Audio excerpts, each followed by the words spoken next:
হক কায়েম বাতিল উৎখাতের জন্য খেলাফতে ইনসানিয়াত কায়েমের লক্ষ্যে বাতিল ফারকা বস্তুবাদ দিনে বাতালা মুলুকিয়ত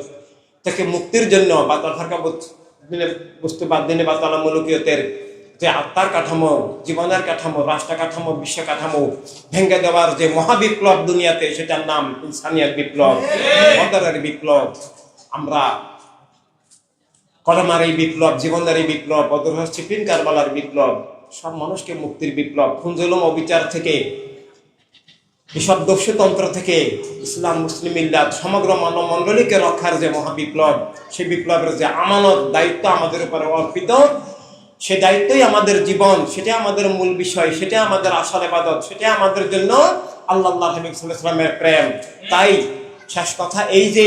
আমরা অল সুন্নি মুভমেন্ট, অল হিউম্যানিটি রেভলিউশন, বদর সিফিন কারবালার সৈনিক বলা, ইমানদার বলা, প্রেমের আশেক বলা, আল্লাহর বান্দা বলা তখনই সার্থক হবে, তখনই সত্য হবে যদি আমরা বুঝতে পারি, বলতে পারি যে আমরা কারবালার ময়দানে আছি। কারবালার ময়দানে আছি এটা আমাদেরকে বুঝতে হবে, আর না হলে আমরা বদরেও নাই, কিছুতেই নাই, ইমানে নাই, ইসলামে নাই, আল্লাহর হাবিবের নাই। আমরা ওই 22,000-এর কাতারে, বদরের ওই 1000 আবু জেহেলদের কাতারে আমাদের স্থান হয়ে যাবে, নাউজুবিল্লাহ।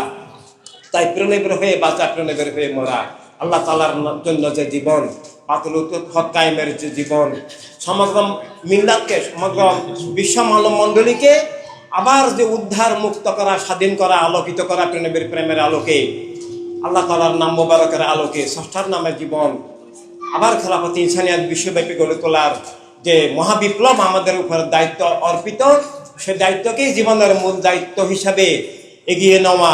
এই শপথ, এই অঙ্গীকার আল্লাহ হাবিবের প্রেমে